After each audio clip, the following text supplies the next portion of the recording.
السلام عليكم ورحمة الله وبركاته. إن الحمد لله نحمده ونستعينه ونستغفره ونعوذ بالله من شرور أنفسنا ومن سيئات أعمالنا. من يهد الله فلا مضل له ومن يضلل فلا هادي له. وأشهد أن لا إله إلا الله وحده لا شريك له وأشهد أن محمدًا عبده ورسوله صلى الله عليه وسلم تسليمًا كثيرًا. أما بعد، قال الله تبارك وتعالى في سورة صاد: كتاب أنزلناه إليك مبارك ليدبروا آياته وليتذكر أولو الألباب. برادران و خواتین اسلام، میں آج کے اس درس میں پھر سے آپ تمام کا خیر مقدم کرتا ہوں. اللہ کا بہت بڑا فضل، بہت بڑا احسان ہم پر کہ ہم نے یہ سیریز شروع کی جس میں ہم خشوع کیا چیز ہے وہ سمجھ پائے، اور خشوع کا اسلام کی نظر میں نمازوں کے، خاص طور سے نمازوں کے لیے کیا مقام ہے، نمازوں کو لے کر کیا مقام ہے. اور ساتھ ساتھ ہم الحمدللہ یہ بھی سمجھ پائے کہ خشوع کیسے کیسے حاصل کیا جا سکتا ہے. پھر اس کے بعد ہم نے خشوع حاصل کرنے کے لیے سب سے پہلا، سب سے ضروری جو ایلیمنٹ ہے اس کو پتہ کرنے کی کوشش کی کہ آپ اور میں اگر اذان کے وقت ہی سے نماز کی تیاری کر لیں، اس کی تیاری دوسرے معنوں میں شروع کر لیں، تو ہم انشاءاللہ تعالیٰ بآسانی خشوع کی طرف رواں دواں ہو سکتے ہیں. پھر اس کے بعد الحمدللہ ہم نے دیکھا کہ اگر نماز کے اندر پورا اطمینان، پورا وقار، پورا تواضع برقرار ہو تو انشاءاللہ تعالیٰ خشوع بڑھ سکتا ہے، کم نہیں ہوگا بإذن اللہ. پھر اس کے بعد ہم نے یہ بھی دیکھا کہ اگر ہم اپنی نمازوں کے اندر موت کو یاد کرتے ہیں تو انشاءاللہ تعالیٰ یہ بھی خشوع کی ضمانت بن سکتا ہے بإذن اللہ. چلیے آج کے اس درس میں ہم ایک اور پہلو کے ذریعے سے، یا ایک اور پہلو آپ کے سامنے رکھ کر خشوع حاصل کیسے کیا جائے سمجھنے کی کوشش کرتے ہیں. میں نے آپ کے سامنے سورہ صاد کی ایک آیت پڑھی ہے: کتاب انزلناہ الیک مبارک لیدبروا آیاتہ. اللہ عز و جل فرماتے ہیں اس آیت میں کہ قرآن کو ہم نے اتارا، کتاب انزلناہ الیک، یا محمد صلی اللہ علیہ وسلم، محمد صلی اللہ علیہ وسلم، ہم نے آپ پر یہ کتاب جو ہے اتاری ہے. کتاب انزلناہ الیک مبارک، ایک ایسی بابرکت کتاب ہے، لیدبروا آیاتہ. اس بابرکت کتاب کے نزول کا ایک اہم مقصد یہ ہے کہ آدمی یعنی پڑھنے والا، اس کا قاری، ان کی یا پھر اس کی آیات پر تدبر کرے، غور فکر کرنے کی کوشش کرے. تو اس سے یہ بات سمجھ میں آئی کہ قرآن کا ایک اہم مقصد یہ بھی ہے کہ قرآن کی آیات کو سمجھا جائے، ان پر غور کیا جائے، ان کی معانی پر، ان کی تفاسیر پر، ان کی تأویلات پر غور کیا جائے. یہ اگر ہم یوں کہتے ہیں کہ ان کی تأویلات پر غور کیا جائے تو اس سے صاف بات یہ سمجھ میں آتی ہے کہ ان کی تأویلات یعنی تفاسیر سمجھنے کے لیے کسی بھی شخص کو عربی زبان کا آنا ضروری ہے. ابن جریر رحمہ اللہ، جن کا انتقال ہوا ہے 310 ہجری میں، انہوں نے تفسیر ابن جریر الطبری، تفسیر الطبری کے نام سے ایک تفسیر لکھی ہے، بہت مشہور اور بہت پیاری تفسیر ہے. اس تفسیر کے حوالے سے میں ایک ہلکی سی بات یہ بھی کہہ دوں کہ اس چینل پر دی قرآن کویسٹ پر ہم عموماً ان ائمہ جیسی تفاسیر کے خلاصے کا دراسہ آپ کے سامنے ایک عرصے سے پیش کرتے آئے ہیں. تو امام ابن جریر الطبری رحمہ اللہ، اللہ عز و جل آپ کی مغفرت فرمائے، آپ کو اپنی رحمت کے سائے میں ہمیشہ جگہ دیے رکھے، آمین یا رب. آپ کہتے ہیں کہ انی لأعجب ممن قرأ القرآن ولم يعلم تأویلہ. مجھے تعجب ہوتا ہے اس بات پر کہ اگر کوئی کہے کہ وہ قرآن تو پڑھتا ہے مگر اس کی تأویل نہیں جانتا. تأویل کا مطلب یہاں پر تفسیر، اس کی تفسیر نہیں جانتا. دیکھیں یہ بات امام ابن جریر طبری اپنی زندگی میں کہہ رہے ہیں، جبکہ ہم ابھی قرون ثلاثہ ہی کی بات کر رہے ہیں. خیر القرون قرنی ثم الذین یلونہم ثم الذین یلونہم. ہم قرون ثلاثہ ہی میں جو نبی کریم صلی اللہ علیہ وسلم کے اصحاب تھے، پھر ان کے شاگرد تابعین کی شکل میں تھے، اور ان کے شاگرد تابعین کی شکل میں تبع تابعین کی شکل میں تھے. ان تمام کیا کہتے ہیں سلف صالحین کی تفاسیر، ان کے نقش قدم پر ان کے اثرات اور ان کی روایات جو نبی کریم صلی اللہ علیہ وسلم سے صحیح روایات ہیں، ان کے ذریعے سے ہم صحیح اسلام تک پہنچتے ہیں. تو یہ امام ابن جریر الطبری رحمہ اللہ کہتے ہیں کہ مجھے تعجب ہوگا اس بات پر، یا مجھے تعجب ہوتا ہے اس بات پر کہ کوئی بندہ قرآن پڑھ تو لیتا ہے مگر اس کی تفسیر نہیں جانتا. اچھا چھوڑے تفسیر نہیں جانتا، نہیں معانی نہیں جانتا، تو آپ بتائیں کتنی بری بات ہوگی. یہ اس وقت کہہ رہے ہیں، اور جبکہ آج ہم ان کے انتقال کو 1100 سال سے زائد ہو چکے ہیں.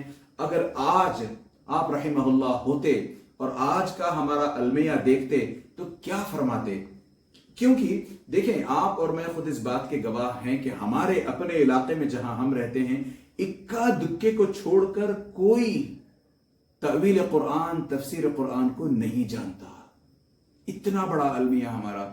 ہم کئی ایسی نمازیں بس یوں ہی پڑھ کر نکل جاتے ہیں جن میں ہمیں خود پتہ نہیں ہوتا کہ جن آیات کی تلاوت ہم نے کی ہے، یا جن آیات کی تلاوت کی سماعت ہم نے کی ہے، امام کو جو آیات پڑھتے ہم نے سنا ہے، بسا اوقات امام خود ان کی تفاسیر، ان کے معانی نہیں جانتے، تو ہم پھر کس کھیت کی مولی. تو اتنا ہمارا گیا گزرا لیول ہو چکا ہے. جبکہ اللہ عز و جل قرآن میں فرماتے ہیں، عباد الرحمن کے تعلق سے بات کرتے ہوئے سورۃ الفرقان کی آخری چند آیات آپ پڑھیں، بڑے پیارے ایسے بڑی پیاری صفات اللہ عز و جل نے بیان کی ہیں کہ عباد الرحمن یعنی اللہ عز و جل کے مخلص بندے، اللہ عز و جل کے قریبی بندے، اللہ عز و جل جنہیں اپنے بندے کہنا چاہتے ہیں، اصل میں حقیقت میں وہ ہر معنی میں اللہ عز و جل کے بندے ہیں. تو ان کے تعلق سے اللہ عز و جل کچھ خوبیاں گناتے ہیں. ان میں سے ایک خوبی اللہ عز و جل ان کی گناتے ہوئے کہتے ہیں، یعنی نیک بندوں کی خوبیوں کو گناتے ہوئے کہتے ہیں، والذین اذا ذکروا بآیات ربہم. جب ان کے سامنے اللہ عز و جل کی آیات کی تلاوت کی جاتی ہے، یا اللہ عز و جل کی آیات سنائی جاتی ہیں، اس کی تذکیر کی جاتی ہے، لم یخروا علیہا صما وعمیانا، تو وہ کبھی ان پر یعنی ان آیات پر اندھے یا بہرے ہو کر کے نہیں گرتے. مطلب یہ ہوا کہ وہ آیات کو پوری طریقے سے سنتے بھی ہیں اور سمجھتے بھی ہیں. یہ ایک آدمی کی، ایک عبد الرحمن کی، یعنی اللہ کے نیک بندے کی یہ صفت ہوتی ہے کہ وہ آیات کو سنتا اور سمجھتا دونوں ہے. ٹھیک ہے نا؟ اب ہم دیکھیں یہ عام بات ہو رہی ہے. کتاب انزلناہ الیک مبارک لیدبروا آیاتی، میں نے عام بات کہی. یہ والذین اذا ذکروا بآیات ربہم لم یخروا علیہا صما وعمیانا، یہ عام بات کہی. اور امام ابن جریر طبری رحمہ اللہ کا جو قول میں نے آپ کے سامنے رکھا وہ بھی ایک عام بات. عام بات سے میری مراد میں نماز کی بات ابھی نہیں کر رہا ہوں. نماز سے باہر ہی یہ عالم ہے. اگر تو اندازہ کریں کہ نماز کے اندر یہ کتنا ضروری ہو جاتا ہے، اور خشوع نماز میں حاصل کرنے کا یہ بہت اہم ذریعہ ہے کہ ہم پتہ کریں کہ اگر امام صاحب کچھ پڑھ رہے ہیں تو کیا پڑھ رہے ہیں، اور اگر ہم اپنے تئیں خود نماز پڑھ رہے ہیں تو ہم تلاوت کن آیات کی کر رہے ہیں، ان کے معانی کیا بنتے ہیں، ان آیات کے تعلق سے اصحاب نبی صلی اللہ علیہ وسلم نے کیا کہا ہے، روایات کیا آتی ہیں، حقائق کیا ہیں، ان کے تعلق سے اسباق کیا لیے جا سکتے ہیں ان آیات سے. اگر یہ سب ہم پہلے سے پتہ کرنے لگیں اور پھر نماز کے لیے کھڑے ہوں تو یقین مانیں نمازیں ہماری بہت بہت خوبصورت ہوگی. اور نمازیں میری خوبصورت سے مراد نبی کریم صلی اللہ علیہ وسلم خود کہتے ہیں کہ آپ کی نماز میں حسن پیدا ہوگا. ٹھیک ہے نا؟ تو اس حساب سے ہماری نمازیں اگر ہم خوبصورت کرنا چاہتے ہیں، جب خشوع آئے گا تو نماز خوبصورت ہوگی. میں خشوع النفاق کی بات نہیں کر رہا ہوں کہ بندہ کھڑے ہو کے اوپر سے نیچے تک لرزہ طاری ہو اس پر اور اس میں اس کی نماز خوبصورت لگے. نہیں، نماز دراصل خوبصورت ہماری اس وقت ہوگی جب یہاں سے سیدھے ہمارے دل سے کنیکشن اللہ عز و جل تک جائے. اللہ عز و جل سے ہم باتیں کرتے ہوئے دل سے کہیں، مراد لیتے ہوئے کہیں، دعائیں مانگیں تو مراد لیتے ہوئے دعائیں مانگیں، یعنی ہماری وہ مراد ہو کہ ہم سچ مچ مانگ رہے ہیں. اذکار کریں تو مراد لیتے ہوئے اذکار کریں کہ ہم یہ سچ مچ وی مین اٹ، اس طرح والی بات ہو. تو اس کے لیے بڑا ضروری ہے کہ ہم اپنی نمازوں کے اندر جو کچھ تلاوت کرتے ہیں اس کے معنی ہمیں پہلے سے پتا ہوں. اس کے لیے 2-4 ہلکے پھلکے نسخے یوں ہیں کہ اگر ہم گھر پر نماز پڑھ رہے ہیں، خاص طور سے کووڈ-19 کے ایام میں اگر کوئی مسجد نہیں جاتا ہے، مسجدیں بند ہیں، کھلی نہیں ہیں، اس کی وجہ سے کوئی گھر پر نماز پڑھ رہے ہیں یا پھر سنن اور نوافل کا کوئی گھر پر اہتمام کرتے ہیں، تو ایک چھوٹا سا نسخہ ان کے لیے یہ ہو سکتا ہے کہ 5 منٹ پہلے، یعنی سنن کی ادائیگی سے 5 منٹ پہلے ہم قرآن کھولیں.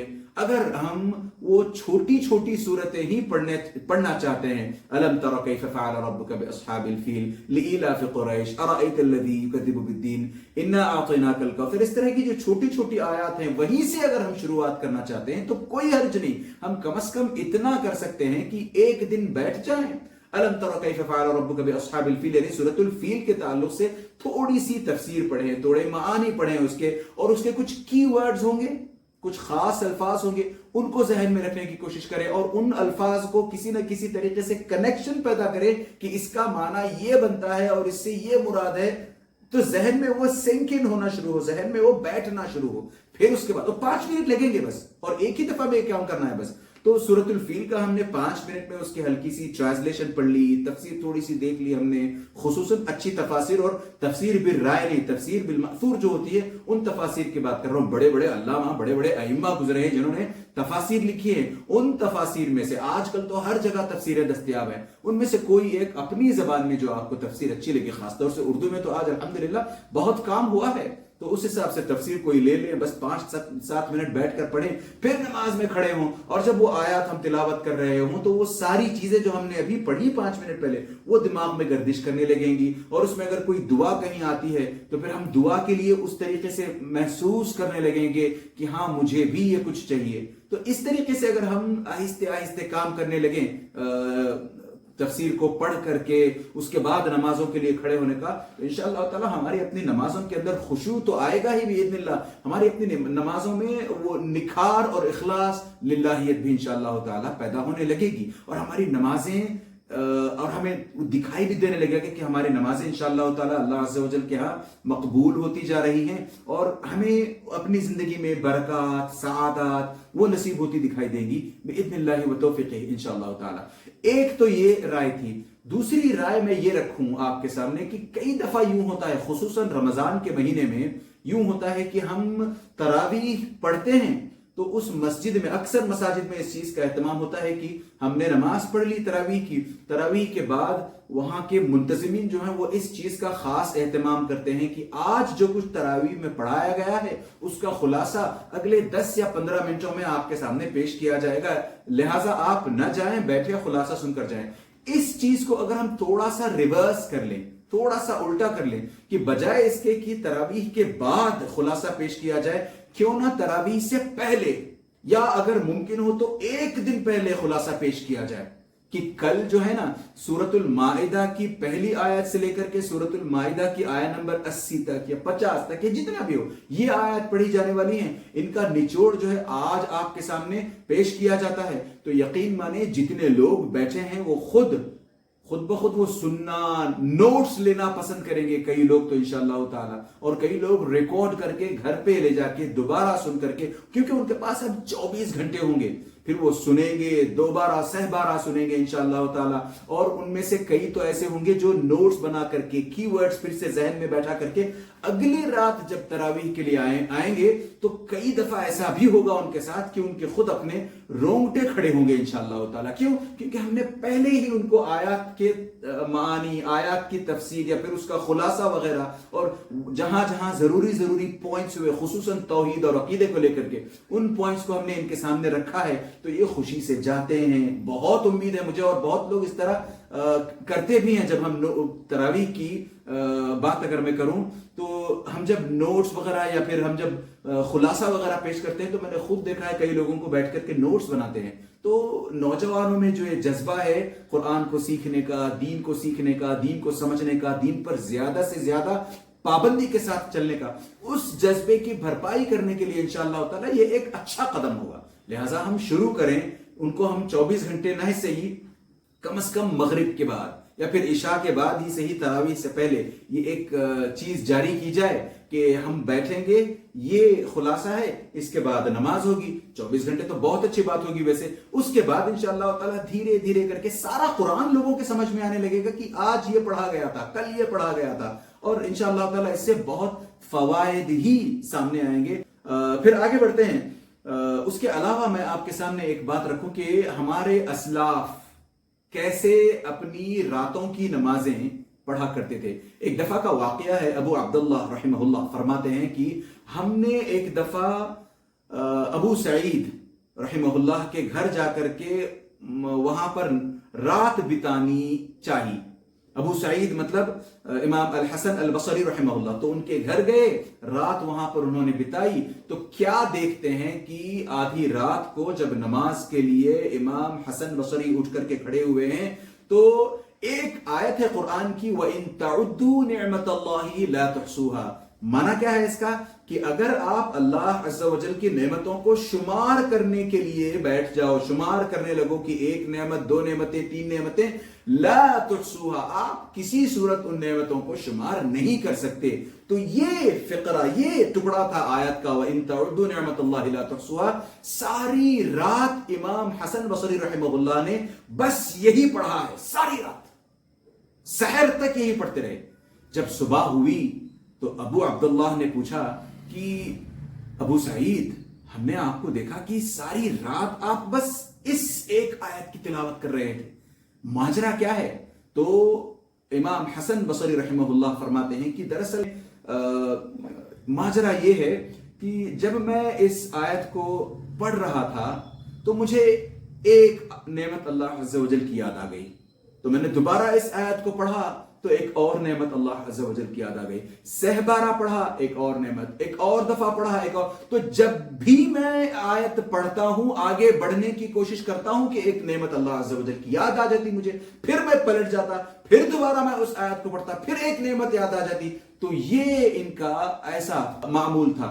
قتادہ ابن جبیر کی بات جو امام بخاری نے نقل کی ہے, میں بتاؤں آپ کو, ساری رات انہوں نے سورۃ الاخلاص, صرف سورۃ الاخلاص, دیکھنے میں کتنی چھوٹی سورت ہے, قل هو اللہ احد اللہ الصمد لم یلد ولم یولد ولم یکن له کفوا احد, ساری رات انہوں نے یہی پڑھی ہے سورت. ہم تو سوچتے ہوں گے نا, ارے بھائی اس میں ہے ایسا کیا؟ ہاں, اللہ عز و جل اپنے بارے میں بتاتے ہیں کہ وہ اکیلے ہیں, بے نیاز ہیں, نہ کسی نے انہیں جنا ہے, نہ انہوں نے کسی کو جنا ہے, اور بس یہی تو ہے ہم سوچتے ہیں. مگر دیکھیں ان کی گہرائی, ان معانی کی گہرائی دیکھیں آپ کہ قتادہ ابن جبیر سے صحابہ رات بھر بس اس ایک صورت پر اکتفا کرتے, آگے بڑھ ہی نہیں پاتے تھے. اسی حساب سے خود نبی کریم صلی اللہ علیہ وسلم کی بات اگر میں کروں آپ کے سامنے تو عائشہ رضی اللہ تعالیٰ عنہ فرماتی ہیں کہ ایک دفعہ نبی کریم صلی اللہ علیہ وسلم نماز کے لیے کھڑے ہوئے ہیں اور سورۃ المائدہ کے اخیر میں ایک آیت آتی ہے, 2-4 آیات پہلے ایک آیت آتی ہے, ختم ہونے سے پہلے ایک آیت آتی ہے, ان تعذبهم فانهم عبادك وان تغفر لهم فانك انت العزیز الحکیم. معنی کیا ہے اس کا کہ اے رب, اگر تو انہیں سزا دینا چاہے تو بالآخر وہ تیرے اپنے بندے ہیں, اور اگر تو انہیں معاف کر دے تب تو اے اللہ عز و جل بہت زبردست, غالب اور حکمت والا ہے. تو یہ آیت دراصل ایک ٹکڑا ہے اللہ عز و جل اور عیسیٰ علیہ السلام کے بیچ ہونے والی بات چیت کا. قیامت کے دن اللہ عز و جل عیسیٰ علیہ السلام سے پوچھیں گے, وَإِذْ قَالَ اللَّهُ يَا عِيسَى ابْنَ مَرْيَمَ أَأَنْتَ قُلْتَ لِلنَّاسِ اتَّخِذُونِي وَأُمِّيَ إِلَٰهَيْنِ مِن دُونِ اللَّهِ. قیامت کے دن اللہ عز و جل عیسیٰ علیہ السلام سے سوال کرے گے کہ یا عیسیٰ, کیا تم نے کہا تھا کہ اللہ کو چھوڑ کر کے تمہیں اور تمہاری امی کو معبود بنا لیا جائے, میری پرستش, میری عبادت نہ کی جائے اور تم دونوں کی عبادت کی جائے؟ قال سبحانک, اے اللہ آپ منزہ ہیں, آپ پاک ہیں, ما یکون لی ان اقول ما لیس لی بحق، ایسا ہو ہی نہیں سکتا کہ میں کوئی ایسی بات کروں جس کے بارے میں مجھے کوئی ادھیکار، کوئی حق ہی نہیں ہے، اور جو غلط ہے سرے سے بات میں کر ہی نہیں سکتا ویسی بات۔ ان کنت قلتہ فقد علمتہ، اگر میں نے یہ بات کہی بھی ہوتی یا اللہ تو آپ جانتے نا اس کو۔ تو یہ کانورسیشن ہوتے ہوتے آپ آگے پڑھ کر بڑی پیاری آخری چند آیات پڑھے آپ سورۃ المائدہ کی، بڑی پیاری اور بڑی رونگٹے کھڑے کر دینے والی آیات ہیں۔ اس میں آگے جا کر کے عیسیٰ علیہ السلام کہتے ہیں اللہ عز و جل سے، ان تعذبہم، اے اللہ عز و جل اگر تو انہیں عذاب دینا چاہے، ان کو سزا دینا چاہے، فإنہم عبادک، تو یہ جو ہے بالآخر تیرے اپنے بندے ہیں، وَإِن تَغْفِرْ لَهُمْ، اور ہاں البتہ اگر تو انہیں معاف کر دینا چاہے، فَإِنَّكَ أَنْتَ الْعَزِيزُ الْحَكِيمُ۔ تو یہ کانورسیشن ان کی تھی، اور اللہ کے نبی صلی اللہ علیہ وسلم میرے اور آپ جیسے انسانوں ہی کے تعلق سے، ہم جیسے بندوں ہی کے تعلق سے نبی کریم صلی اللہ علیہ وسلم پوری رات، اس رات اللہ سے گڑ گڑاتے ہوئے رات بھر، یہاں تک کہ آپ کی داڑھی تر ہو گئی، جہاں آپ نماز پڑھ رہے تھے وہ ساری کی ساری جگہ تر ہو گئی، اتنا آپ روئے ہیں، اتنا روئے ہیں آپ، کیوں؟ یہی دعا کرتے ہوئے۔ تو ایک آیت بس، ان تعذبہم فإنہم عبادک وإن تغفر لهم فإنک انت العزیز الحکیم، یہ کہتے ہوئے نبی کریم صلی اللہ علیہ وسلم نے ساری رات نکالی ہے رو رو کر کے، یہاں تک کہ جب بلال رضی اللہ تعالیٰ عنہ صبح میں آتے ہیں پوچھنے کو، اذان کے وقت پر آتے ہیں، تو نبی کریم صلی اللہ علیہ وسلم سے سوال پوچھتے ہیں کہ آپ اتنا کیوں روتے ہو یا نبی صلی اللہ علیہ وسلم، آپ کے تو سارے اگلے پچھلے سب گناہ معاف ہیں، آپ کیوں روتے ہو؟ افلا اکون عبدا شکورا، کیا میں کم از کم اللہ کا شکر گزار بندہ بھی نہ بنوں؟ یہ نبی کریم صلی اللہ علیہ وسلم کا جواب ہوتا ہے۔ دیکھیں نا، اور ہم ہیں دوسری طرف کہ ہمارے سر سے لے کر کے پیر تک ہم گناہوں میں اوپر سے نیچے تک ملوث، اس کے باوجود بھی ہم اتنا رونا تو دور کے بعد ان آیات کو سمجھ بھی نہیں پاتے۔ یہ ہمارا اپنا المیہ ہے، یہی وجہ ہے کہ والذین اذا ذکروا بآیات ربہم لم یخروا علیہا صم وعمیانا، جب ان پر قرآن کی آیات کی تذکیر کی جاتی ہے، یاد دلائی جاتی ہیں قرآن کی آیات، تو یہ نہ اندھے ہوتے ہیں نہ بہرے ہوتے ہیں۔ اللہ عز و جل نے کہا، آج بتائیں ہم کیا ہم اندھے نہیں ہیں قرآن کی آیات کو لے کر؟ کیا ہم بہرے نہیں ہیں قرآن کی آیات کو لے کر؟ کیونکہ ہم سنتے تو ہیں مگر سنے نہیں، ہم نے سنا مگر کئی ایسے لوگ ہیں جو قرآن خود سمجھتے جانتے ہیں قرآن کی آیات، میں حفاظ کی بات بھی نہیں کر رہا ہوں، حفاظ کا تو اور بھی مسئلہ بہت گہرا ہے، میں ان لوگوں کی بات کر رہا ہوں جو مثال کے طور پر آخری جز قرآن کا جز جانتے ہیں، ان سے کبھی آپ کسی دفعہ سوال کر لیں کہ آج مغرب کی نماز آپ نے جہاں پڑھی وہاں پر کون سی آیات پڑھائی گئی؟ اگر وہ جز ہی سے پڑھائی گئی ہیں تو ان کو یاد نہیں رہتا کون سی آیات پڑھائی گئی تھی۔ عشاء کے بارے میں پوچھیں آپ، کون سی آیات پڑھائی گئی تھی؟ یہ ہمارا معاملہ ہے۔ کیوں؟ ہم سنتے ہیں مگر سنتے نہیں ہیں، کیوں؟ ہمارا دھیان کہیں اور ہوتا ہے۔ نماز میں ہم اللہ کے تعلق سے ہم اس کے سامنے کھڑے ہیں، اسی طرح ہمیں کل کھڑا ہونا ہے اس کے سامنے۔ ہماری نمازیں اصل میں اللہ کے ساتھ ہماری مناجات ہیں، اس تعلق سے ہم جانتے ہی نہیں ہیں، ہمیں پتہ ہی نہیں ہے یہ سب چیزیں۔ لہٰذا ہم کیا کرتے ہیں؟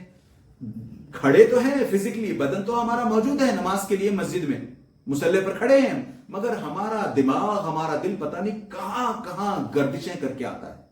اسی وجہ سے ہمیں چاہیے کہ ہم تھوڑا سا محتاط ہوں، تھوڑا سا پڑھ کر پریپیئر ہو کے تیار کر کے جائیں، خشوع یقیناً آئے گا انشاءاللہ تعالی۔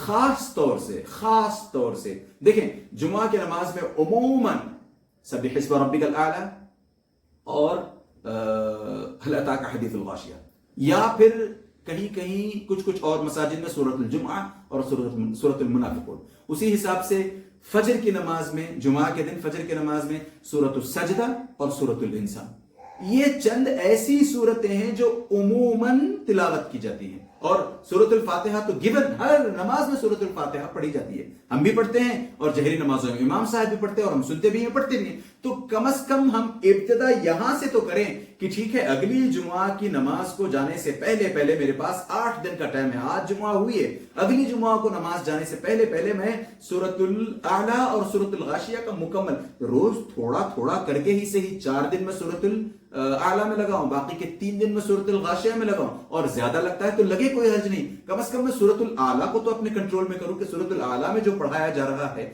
قیام جمعہ کی نماز میں اس کا تو کم از کم مجھے تدارک ہو۔ یہ اگر ہم اس طریقے سے پہل کریں کہ یہ تو آیات ہمیشہ ہر جمعہ پڑھی جاتی ہیں، ہر جمعہ کی فجر میں وہ سورت پڑھی جاتی ہے، وہ سورت پڑھی جاتی ہے، تو میں وہاں سے شروعات کرتا ہوں۔ اور پھر اگر ہوتے ہوتے عید قریب ہو تو ہم جانتے ہیں کہ عید میں سورہ قاف پڑھی جاتی ہے اور سورۃ الجمعہ پڑھی جاتی ہے، کئی دفعہ سورۃ المنافقون پڑھی جاتی ہے، سورۃ الجمعہ منافقون نہیں، سورۃ الاعلی اور غاشیہ پڑھی جاتی ہے، سورہ قاف پڑھی جاتی ہے اور سورۃ القمر پڑھی جاتی ہے کئی دفعہ۔ تو ان سورتوں کم از کم ابتدا تو ہم یہاں سے کریں، اور سورۃ الفاتحہ اگر یہ بھی نہیں ہو سکتا تو کم از کم سورۃ الفاتحہ سے ابتدا کریں۔ اور جو سورتیں ہم اپنی نمازوں میں قل هو اللہ احد ہو گئی، قل اعوذ برب الفلق ہو گئی، قل اعوذ برب الناس ہو گئی، علم ترى وغیرہ، کم از کم یہاں سے شروعات اگر ہم کریں تو انشاءاللہ تعالی دیکھیں نا، ہم ایک قدم اللہ عز و جل کی طرف بڑھاتے ہیں تو اللہ عز و جل ہماری طرف 10 قدم بڑھاتے ہیں، ہم اللہ عز و جل کی طرف چل کر جاتے ہیں تو اللہ عز و جل ہماری طرف دوڑ کر آتے ہیں۔ تو کیوں نہ ہم ایسے کریں کہ ہم پہل کریں، کہ ہم پہلا قدم اٹھائیں کہ ٹھیک ہے میں کل سے سورۃ الفاتحہ کے معنی ترجمہ وغیرہ دیکھ کر کے جاؤں گا تاکہ مجھے احساس ہو، ٹھیک ہے۔ تو یہ اگر ہم کریں گے تو انشاءاللہ تعالی ہماری نمازوں میں یقیناً سدھار ہوگا۔ اور نبی کریم صلی اللہ علیہ وسلم، معاف کرنا میں آپ کا آج زیادہ وقت لے رہا ہوں، بس 5-7 منٹ میں بات ختم کرنے کی کوشش کرتے ہیں۔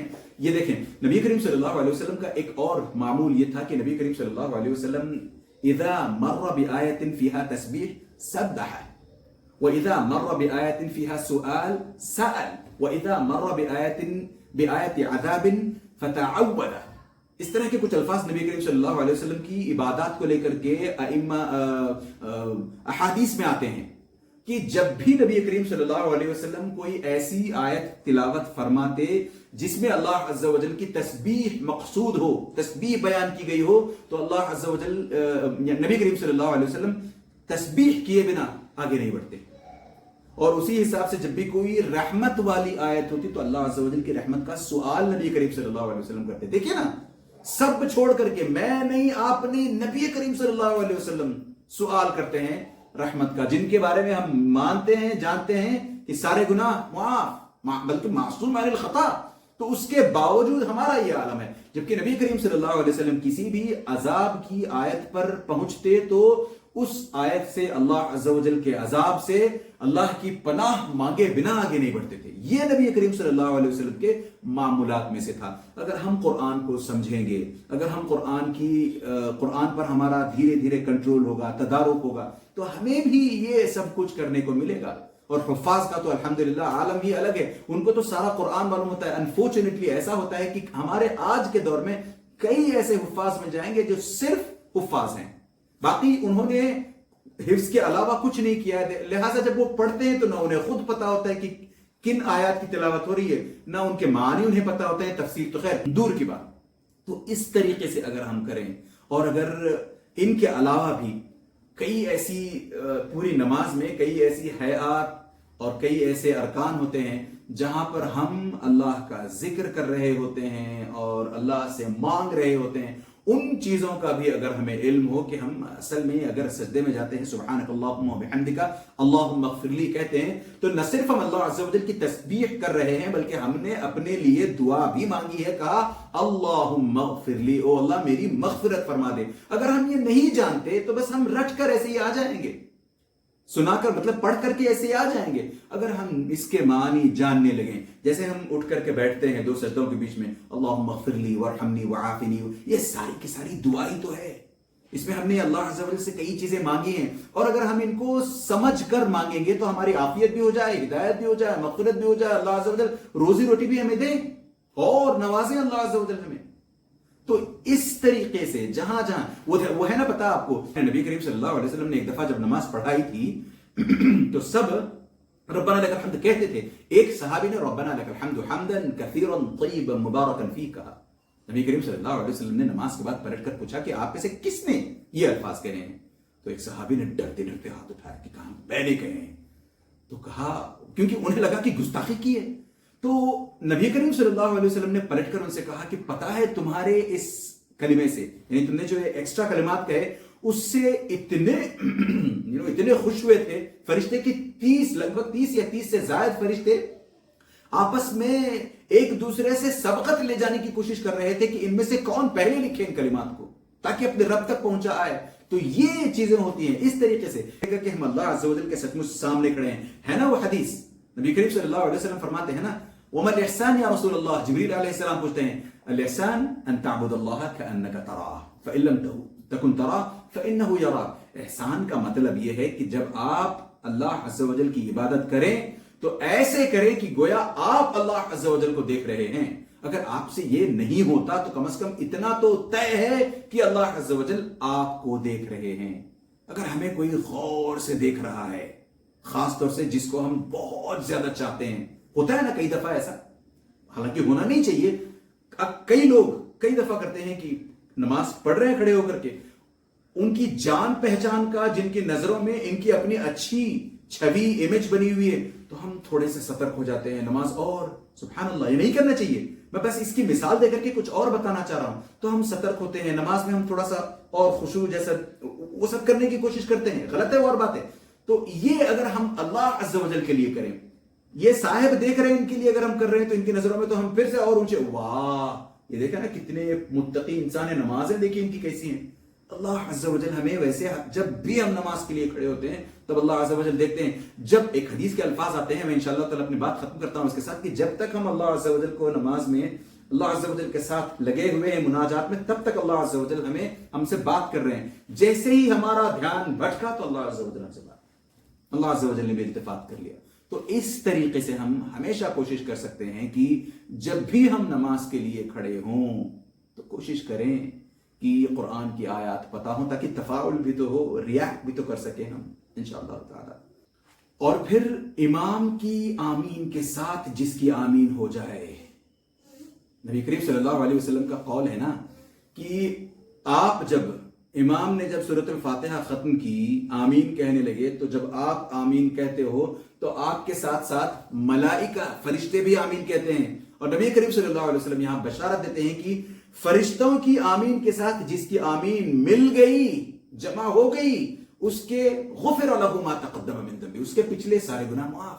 دیکھیں نا کتنا آسان طریقہ ہے. ویسے تو ہم دن رات گناہ کرتے ہی رہتے ہیں، ہر 5 کم از کم ہر 3 نمازوں میں روزانہ مغرب عشاء فجر میں ہم یقیناً آمین بالجہر کتنی آسانی سے کہہ سکتے ہیں، کوشش کر سکتے ہیں.